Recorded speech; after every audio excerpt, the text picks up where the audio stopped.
Earth's surface holds 96.5% of our water. Sadly, about 90% of the water's surface is covered in plastic. Plastic pollution affects wildlife, wildlife habitats, and humans. It may also affect lands, waterways, and especially oceans. Specifically in the South Bay, Redondo Beach is the worst beach of all with plastic pollution. So what is the material that is destroying our planet exactly? Plastics are a range of synthetic or semi-synthetic polymerization products that can be molded into a permanent object having the property of plasticity. In the South Bay, we currently only recover 5% of plastics we produce. Pollution exists today due to the society's lack of environmental awareness and the ease of simply littering. 0.05% of plastic pieces from surface waters are pellets. They comprise about 70% of plastic eaten.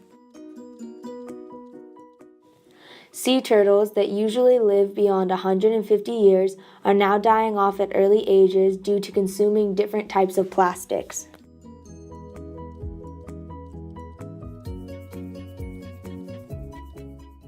Sea turtles sometimes mistake plastic bags for jellyfish.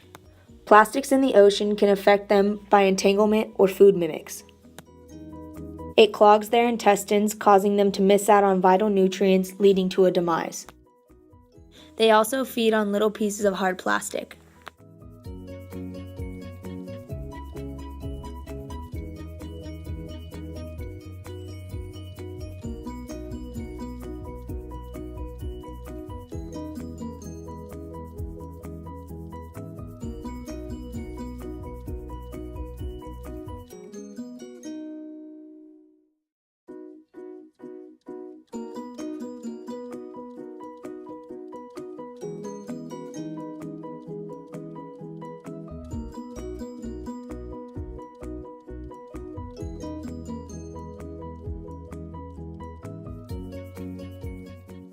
Nurdles are small plastic pellets about the size of a lentil.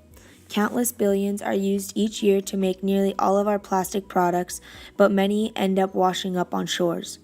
Spilling and mishandling by industry can mean nurdles end up at sea.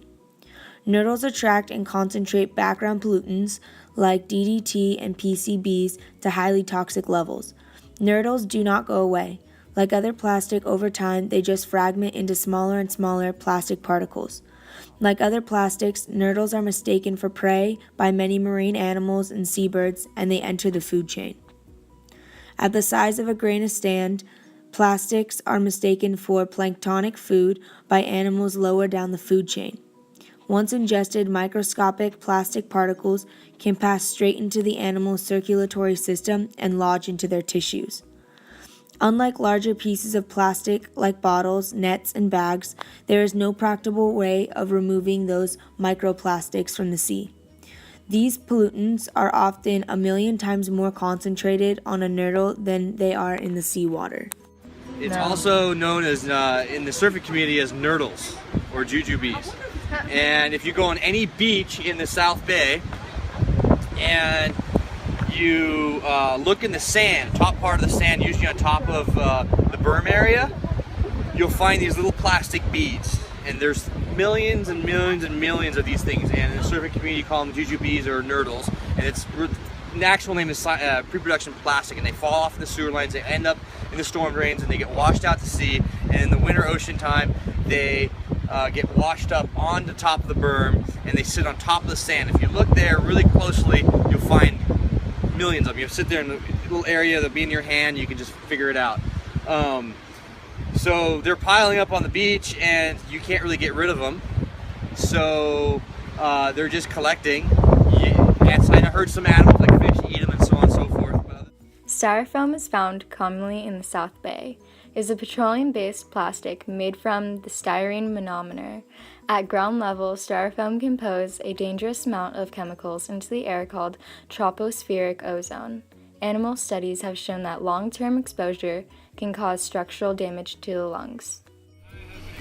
Yeah, so it's not good to bring styrofoam to the beach because it's not biodegradable, and it just disintegrates into these little particles and then they stay at the beach forever.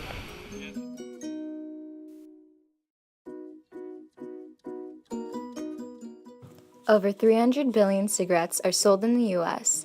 and almost 100 billion of these are tossed in our waterways, beaches, parks, and streets. Fish, turtles, birds, and other marine wildlife found in the South Bay consume these toxic wastes. When these animals consume the butts, they are given a false idea that they are full. This leads them to starvation. Each cigarette contains more than 3,900 chemicals, including nicotine, ammonia, cadmium, acetone, and arsenic. They will stay in the environment for 20 years. 265 different species have been found to have been negatively impacted by plastic bags. Once the animal dies and decays, the plastic is to repeat the cycle. It can entangle an animal or be ingested and cause harmful effects. It never biodegrades, but it does break down.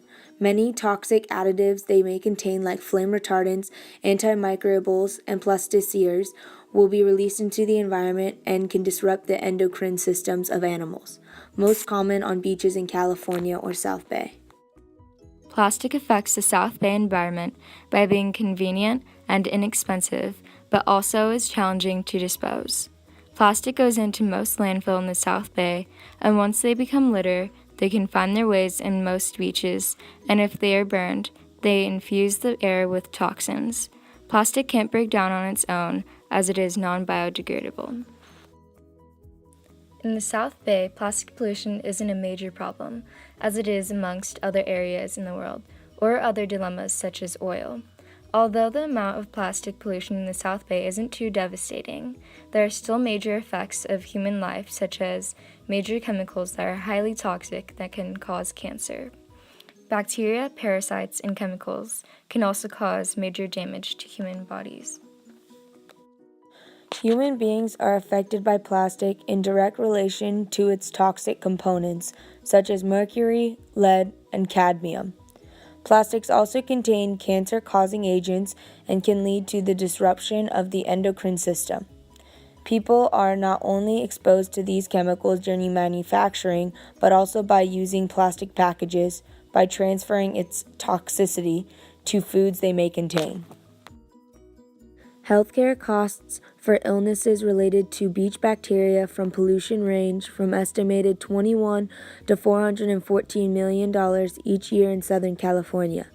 The state of California spent an estimated $51 million under its Clean Beaches initiative over 6 years from 2000 to 2006.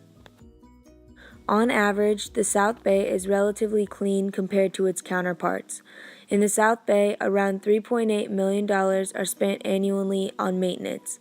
Groups round up and clean as much space as they can, but since there are so many people living here, it constitutes to more trash. On September 25, 2014, Governor Jerry Brown signed the nation's first statewide ban on single-use plastic bags at grocery and convenience stores. This issue has been around for many years and has finally beaten the many debates against the plastic bag ban. In 2010, California lawmakers rejected the bill, saying it wasn't constitutional and that the state was going too far trying to regulate a personal choice. After the bill had passed this September, some Californians were angered by this change. They claim that it is unfair to charge 10 cents for a reusable bag. This bill penalizes lower-income residents by charging them for bags they once received for free. Their arguments can't do much now, with California holding the lead for plastic bag-free America. Although the South Bay has done a great job of keeping the beaches clean, the trash it produces goes out into the ocean and meets the Great Pacific Garbage Patch.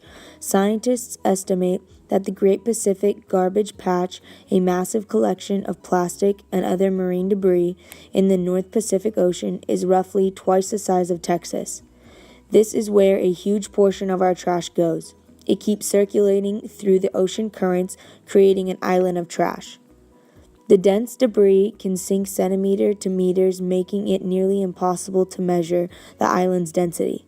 This trash disables algae and phytoplankton from photosynthesizing and diminishes the population of producers.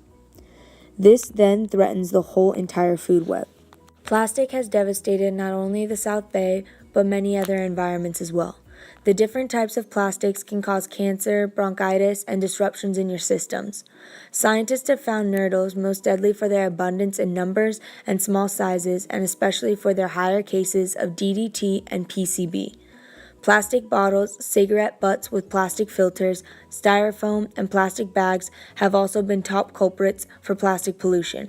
With the various forms of plasticity, animals are either affected by entanglement or ingestion. California has banned plastic bags from grocery stores and convenience stores to help reduce the horrid pollution that we currently have and has paved the way for the other 49 states. Always remember to reduce, reuse, and recycle to help our planet. Thanks for watching.